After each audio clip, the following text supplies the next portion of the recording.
I'm starting to think that, like, recruiting healers are basically impossible. I mean, every guild would tell you that. What happened with tanking a long time ago, people will notice, they're like, man, it really sucks when you, like, have any healing issues at all. And I think people forget how there's actually something worse. It's a tank, bro. But you want to know why this isn't talked about at the Race World First level anymore? Because all the Race World First guilds have sick fucking tanks.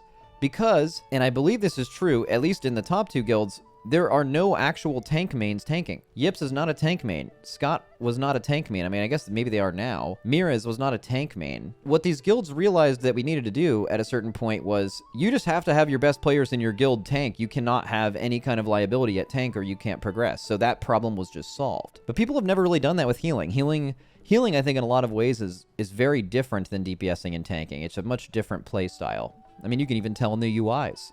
Healers just have, like, their raid frames in the middle of their screen. That just tells you by default they're playing a different game, you know? So I think we're kind of on the impression now that instead of trying to recruit healers, the best solution might be to just make your best players heal. And maybe if you have your best players heal and they actually like it, maybe you just end up just being crazy. There are honestly no natty pure tank gamers. They started as DPS or healers.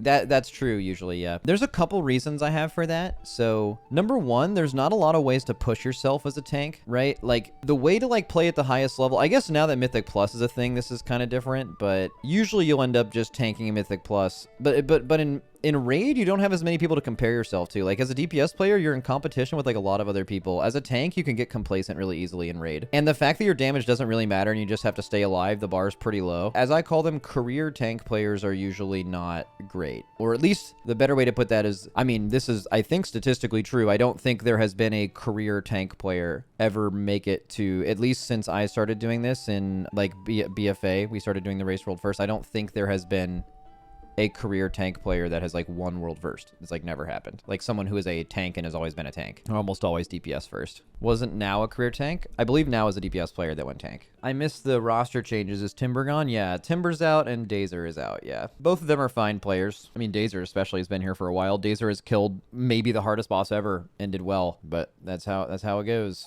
Has someone replaced Timber yet? We looked at recruiting healers for a bit. There was a couple healers we liked. One of them had a job that was, like, you know, they made a decent amount of money at their job and wouldn't be able to take the time off. So it wouldn't make sense, but otherwise they were interested and they appear to be good enough. So they declined. And then there was one other person we were looking at, but they were kind of a one trick. And another thing in the race nowadays is, like, if you've noticed, the race has kind of evolved over the last 2 raids, where, like, I don't know, if you asked me in Narrowbar Palace if you could recruit a one-trick healer, like, I would have told you, like, yeah, it kind of depends on what class they play. Like, bro, not anymore, bro. Like after this last raid and Gallywix, your healers have to be able to play, like, pretty much every healer. And not only that, they kind of have to be able to DPS. You've seen a ton of that in the last 2 raids of healers having to play Ellie or Windwalker or Moonkin. Like, you just need gamers that can do everything at that role. The standard has gotten higher. So we felt there was one player we were thinking about recruiting that it does seem like they are good enough to do this, but they were a one trick. And that's just too big of a risk, I think. Especially because anyone you're recruiting into your guild is most likely going to be your 5th healer, most likely in their first raid. Like, it's kind of impossible to do it otherwise. And having a one-trick 5th healer specifically is really rough because the 5th healer is very not often the same class. Like, for example, Dryny has historically, he's played a little monk, but he's mostly played paladin, but you play a paladin almost every raid, so he's gotten away with that. But Dryny as a 5th healer specifically might be, like, more historically more limited, right? You need someone who ideally can multi-class in that role too, so, like, it's weird. So yeah, so our solution is currently Tobo and Boomy have both gone healer, and we're gonna play that out. The theory now is just make your best players heal and then start from there.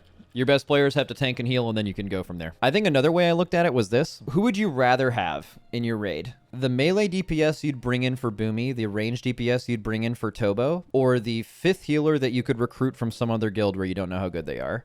And the answer is, bro, the DPS players that are on the bench in this guild are so good. They're, like, fucking crazy players. Like, the drop-off from Boomy to the next person is not crazy. I mean, in this raid, it would have literally been Boomy to Trill, right? They're great.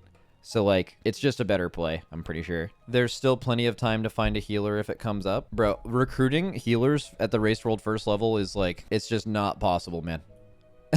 Like there's probably less than, I don't know, like easily less than 20 people in the world, and probably even less than that. Like I would imagine that not all the healers in all of the top guilds right now are like, their guilds are really, really happy with them, right? So it's probably like, yeah, less than like 20 people in the world that you're all fighting for. Echo healing team feels stacked now. So what, they demoted a guy and picked up a couple of Method's healers, and I think Method picked up one of theirs. So with healing being so, like, I just have a question for you guys. With healing being so hard to like figure out if it's actually good or not, what makes you guys think a healing roster is like stacked? Like when you see a guild pick up 2 healers from another guild, and you like see their names and you're like, oh my god, they're stacked. What about seeing those names makes you think that? Is it like pure vibes? Or are you like, oh, I've watched this person play, I know about them, Method players say they're great, they're goated, like, or are you just kind of just making it up? 100% pure vibes? I mean, I fuck with that, bro.